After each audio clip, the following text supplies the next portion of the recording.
Tu sais, moi j'ai arrêté de, surtout dans la communauté afro-caribéenne, j'ai arrêté d'essayer de convaincre les gens en matière de chercher une seconde source de revenus ou d'aller se reformer. Parce que, tu sais, quand il y a des évidences dans une société et qu'un groupe de personnes ne veut pas prendre conscience de ça, ben, à force d'essayer encore de convaincre ces personnes-là, en gros, c'est toi qui vas être le con dans l'histoire en fait. Et c'est toi qui risques quand même de perdre gros parce que tu parles à des personnes qui ne veulent pas écouter.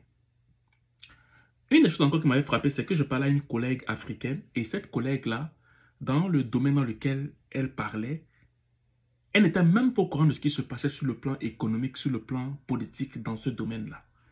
En gros, la personne marchait comme si tout était normal, alors que tout était en train de changer dans ce domaine. C'est lorsqu'on lui a dit, je pense qu'il y a peut-être 3-4 jours de l'histoire dont je vous parle, qu'on lui a dit que mais il y a certaines réformes, il y a cette réforme, il y a cette réforme, il y a cette réforme, il y a cette réforme qui arrive. C'est là où la personne ouvre son téléphone pour voir qu'effectivement c'est vrai. Mais de prime abord, ça faisait peut-être 10-15 ans que la personne était dans son domaine, mais elle n'était même pas consciente de ça parce que pour elle, rien ne change dans le monde. Tout est toujours normal et tout va demeurer normal. C'est ça la mentalité de la communauté afro-caribéenne. Donc, comment tu peux convaincre quelqu'un qui est dans cette mentalité de changer? Quand pour cette personne, le changement, c'est qu'elle entre dans un risque terrible. Alors que, sans qu'elle se rende compte, elle est même déjà morte via ce qui est en train d'arriver. Je veux dire, la mort sociale est déjà programmée pour cette personne-là. Et après, on va dire que les Blancs sont méchants. Après, on va dire que les autres communautés sont méchantes. Non, ce n'est pas que les Blancs sont méchants, les autres communautés sont méchantes. Non. C'est que nous, on a toujours tendance à attendre que le feu prenne partout pour essayer de voir comment on va s'en sortir. Et ça, c'est une chose qu'il faudrait qu'on change rapidement.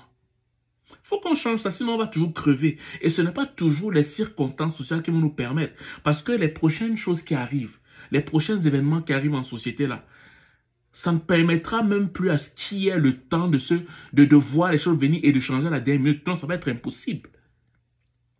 On va lire un passage biblique, ok, qui parle un peu de lire les temps, lire les événements. La Bible dit dans Matthieu 16, si tu as une Bible, ou bien tu peux regarder sur Internet, Matthieu 16, versets 2 à 3. Matthieu 16, versets 2 à 3. Qu'est-ce que la Bible dit? Le soir, vous dites, il fera beau, car le ciel est rouge. Et le matin, il y aura de l'orage aujourd'hui, car le ciel est d'un rouge sombre. Vous savez discerner l'aspect du ciel, et vous ne pouvez discerner les signes des temps. Vous savez discerner l'aspect du ciel, mais vous ne savez discerner les signes des temps. Vous ne pouvez discerner les signes des temps. Quand il s'agit de ce qui est dans ton intérêt, tu sais comprendre les choses. Du moins ton intérêt est direct. Je dois aller travailler. Si je travaille plus à temps supplémentaire, je vais avoir tel montant. Si je travaille comme ça, je vais avoir ça. Si je n'ai pas fait tel métier, particulièrement dans la santé, je ne vais pas faire beaucoup d'efforts, je vais avoir beaucoup d'argent. Mais maintenant, quand tu regardes dans le temps c'est quoi ici? Je veux dire, quand tu te projettes maintenant dans le temps, ça devient difficile pour toi. Parce que ça te demande de sortir de ta zone de confort. Ça te demande de te prédisposer différemment. Ça te demande d'abandonner ce que tu as là pour t'attacher à autre chose. Ça te demande de ne plus juste rester dans ce que tu connais déjà. Ça, tu ne veux pas ça. Et c'est là où nous, dans la communauté afro, on pêche beaucoup. Tant et aussi longtemps qu'on va toujours rester seulement dans ce qu'on connaît, dans ce sur quoi on est confortable, seulement entre nous, dans notre communauté, on ne pourra pas passer à côté de la pression sociale et financière des années à venir. C'est impossible. Tous les experts, tous les professionnels en parlent, mais nous sommes les seuls à ne pas être au courant. Nous sommes les seuls à entendre l'écho, mais fermer les oreilles pour ne pas entendre le véritable son de cloche qui est en train d'arriver. On fait comme si on ne comprend pas. Ton salaire ne pourra plus te suffire dans les prochaines années. Je ne te dis pas ça pour que tu fasses la business que je vais te présenter. Non, ça n'a rien à voir. Moi-même, je me cherche. Je ne vous parle pas parce que je suis meilleur que vous ou que j'ai le monopole du savoir. Non, c'est que je prends conscience des signes des temps. Et quand je regarde les signes des temps, je me rends compte que le salaire ne pourra plus suffire.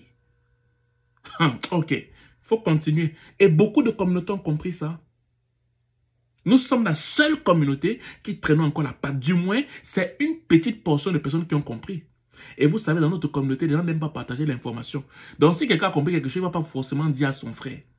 Mais moi, je vous le dis pour qu'ensemble, on puisse s'en sortir. Donc, où tu es là, tu n'as pas le choix de chercher une seconde source de revenus. On ne te demande pas ton avis si tu aimes ou si tu n'aimes pas. S'il en est, tu es obligé d'aller chercher une seconde source de revenus. Même si tu n'as pas fait une formation pour avoir une profession, je vais dire, un peu plus, qui te permettra d'avoir un montant plus élevé en matière de paye, quelle paye tu vas avoir? Quoi, 100 000? L'emploi doit vraiment être un emploi de passion. Et la seconde source de revenus va venir compléter pour que tu puisses être non seulement entrepreneur, mais aussi travailleur. C'est comme ça que tu dois fonctionner. Parce que même si tu n'as pas fait une formation, ok, ben tu quittes peut-être de 70 000 à 90 000. Mais regarde en 10 ans ce que 90 000 va donner. Parce que le 90 000 qu'un salaire te donne en coupant les taxes et le peut-être 30 000 qu'une seconde source de revenus te donne en tant qu'entrepreneur, en coupant les taxes, c'est deux mondes complètement différents. Complètement différents. Maintenant, c'est à toi de voir ce que tu veux faire pour ta vie. Donc, moi, je voulais faire cette vidéo pour que tu puisses prendre conscience des réalités. Et si tu veux, tu sautes. Si tu ne veux pas, ce n'est pas grave. Donc, si tu as écouté jusque-là, ça veut dire que la vidéo t'a intéressé. Et moi, je te conseille fortement de me texter au 514-247-1737. 514-247-1737. Je vais te proposer une opportunité d'affaires que tu pourrais peut-être aimer ou pas, mais au moins tu l'auras entendu. Ou si ça ne t'intéresse pas, cherche une seconde source de revenus parce qu'il en va de ta vie pour les prochaines années en fait. Voilà. Donc c'est ce que je vais te faire comme vidéo. J'espère qu'elle va te sensibiliser. Sur ce, je te souhaite de passer une excellente journée ou une excellente soirée, dépendamment du lot où tu m'écoutes. Ciao.